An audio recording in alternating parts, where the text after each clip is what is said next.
ওহো হো!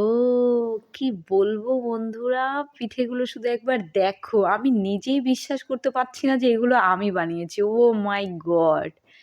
Hello everyone, good afternoon. কেমন আছো সবাই? আশা করছি সবাই ভালো আছো। আর আমি তো সত্যি ভীষণ, ভীষণ, ভীষণ ভালো আছি। মানে এত সুন্দর পিঠে যে আমি বানাতে পারবো আমি এটা ভাবতেও পারিনি।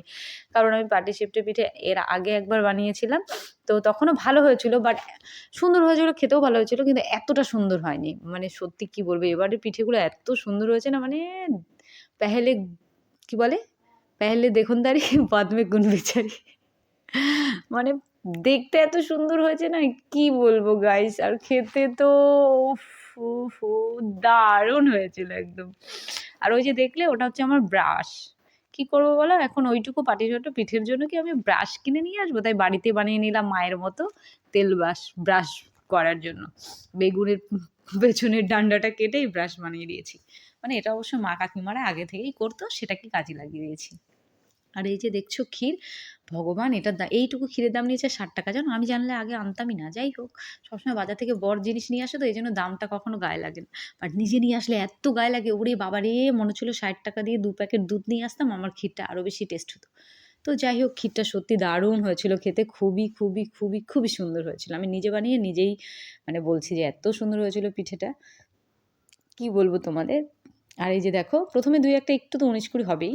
একটুখানি লেগে যাচ্ছিল। তারপরে একদম পুরো পারফেক্ট, মানে হাতটা যখন সেট হয়ে যাবে না, তখন একদম মানে কি বলবো, সত্যি কি বলবো, মানে পিঠেগুলো দেখে আর বানিয়ে আমি পুরো মানে ফিদা হয়ে গেছি। এত সুন্দর হয়েছে। আর ক্ষীরটাকে দেখছো পুরো জমে ক্ষীর হয়ে গেছে।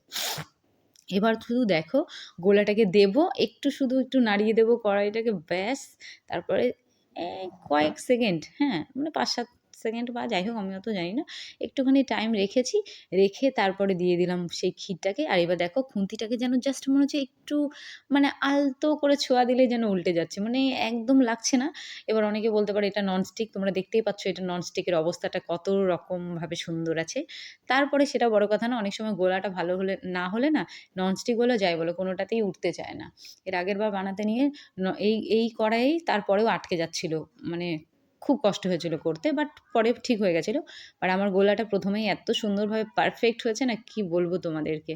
সেই কারণে দেখো প্রত্যেকটাই দেখো একদম মানে দারুণ হচ্ছে। আর আমি ইচ্ছে করেই মানে ক্ষীরটাকে খেজুরের গুড় দিয়ে করেছি, আর গোলাটাকে বানিয়েছিলাম চিনি দিয়ে, যাতে সাদা হয়। দেখতে আমার ভীষণ ভালো লাগে সাদাটা। আর বাসিটা খেতে উফ! মানে রাতে করেছি তখন তো সত্যিই খাইনি। আমার না যেকোনো জিনিস বানানোর ইচ্ছেটাই সবথেকে বেশি। বানাবো, সবাইকে খাওয়াবো, সবাই ভালো বলবে। এখন ভালো বলা না বলা তাদের ব্যাপার। যাই হোক, সবাই খাবে এতেই আমার ভীষণ ভালো লাগে। সত্যি আমি করে একটাও খাইনি। এই জাস্ট একটু আগে একটা খেয়েছি। উফ! কি বলব না, একটু টেস্ট করেছিলাম রাত্রেবেলা। নাহলে বলব কি করে যে ভালো হয়েছে। আর আমার ছেলে তো বলেছে, "মা দারুণ হয়েছে, দারুণ।" যারা খেয়েছে সবাই বলেছে ভালো হয়েছে। আর এখন দেখো আমার ছেলে, ওকে দুপুরবেলা ভাত-টাত খাইয়ে নিয়ে আসলাম। তারপরে বলছে, "মা একটা পিঠে খাবো?" আমি বলছি, "খা।" খেয়েছে, খেয়ে আবার খেতে ইচ্ছে করেছে। দাঁড়াও তোমাদের দেখাচ্ছি, শুধু পিঠে করাটা দেখো। এবার চলে এসছে আমার ছেলে। মানে আমি না ঠিক করে ভিডিও করতে পারি না। চলে আসে শুধু ফোনটা নিতে। এবার বলছে, "মা আমি একটা ভিডিও করে দিচ্ছি, তারপরে কিন্তু আমি ফোনটা নিয়ে চলে যাবো। আমি কার্টুন দেখবো।" তো আমি বলছি, "ঠিক আছে করে দে।" ওই যে ও করে দিচ্ছে। আর দিয়ে দেখো ও হাত বাড়িয়েছে। "মা পিঠেগুলো এত সুন্দর দেখতে আর এত টেস্টি হয়েছে খেতে, দাও আমি একটা নিয়েই নেই।" যেন মনে হচ্ছে কড়াই থেকেই তুলে নিই। এই দেখো হাত বাড়িয়ে দিয়েছে। বলছে, "আমি এখন কড়াই থেকে নিয়ে নেবো।" আর ও বলছিল, "গাইস আমি এখন এখান থেকে কড়াই থেকে তুলে নিয়ে খাবো।" উফ! পিঠের এবার দেখো, ওই যে দুপুরে বললাম না, ছেলেকে কিন্তু আজকের কথা বলছি। ছেলেকে ছাদে বসে, মানে শীতের দিন না, ছাদে বসেই খাওয়া-দাওয়া করি আমরা দুপুরে। খেয়ে-দেয়ে নিয়ে এসেছি। তারপরে ও ছবি দেখে বলছে, "মা আমি একটা পিঠে খাবো?" আর এখানে বলছিল, "দারুণ হয়েছে কিন্তু খেতে।" খেয়েছে, এই পুরোটা খেলো। তারপর খেয়ে-দেয়ে একটু পরে বলছে কি, "মা আরেকটা পিঠে খাবো?" আমি বলছি, "খা।" বলছে, "আর খাবো না প্রমিস।" দৌড়ে চলে যাবে। এই পিঠেটা শেষ করে আবার চলে যাবে দৌড়ে আরেকটা পিঠে আনতে।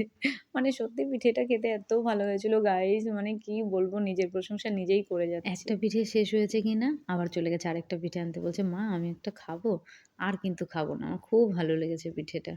যখন সত্যি কেউ ভালো বলুক আর না বলুক, আমার ছেলে যদি ভালো বলে না, তাহলে আমার সব কষ্ট সার্থক।